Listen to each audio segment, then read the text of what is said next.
Well, and why is that? I guess the SPD has really a hard time sharpening its profile. They have been in government, with one exception, for now in federal government for now over 26 years, and that means finding compromise on all sorts of things, and being made responsible for economic difficulties in Germany and so forth. In addition, what is also that begs the question: what happens when the SPD decides to sharpen its profile while still governing with the CDU?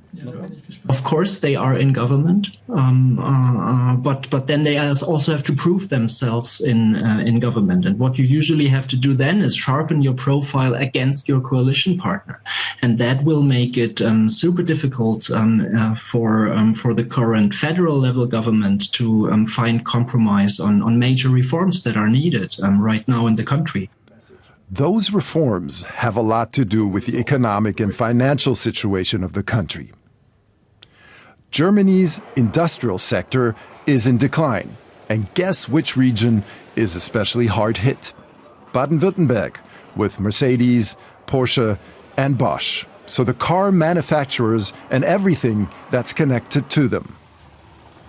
The polls show that the economy was the #1 topic for voters in the state elections.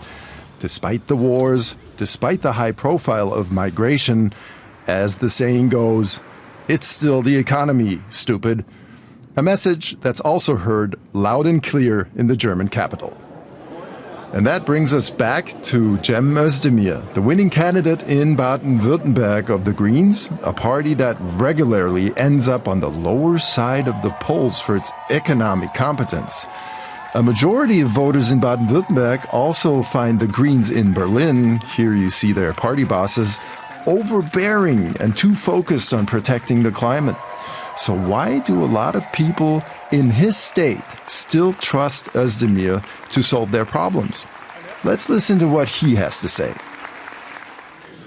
We have raised many expectations among the people of Baden-Württemberg that the focus should be on the welfare of the state, not party interests. I have nothing to take back about that. This is how I want to lead the state. So there's a clear distancing from the party in Berlin, and with that, a strong focus on the man himself as one of the best-known politicians in the state, even the country. As the son of Turkish immigrants, he's repeatedly been the first to hold a certain political office with this particular background.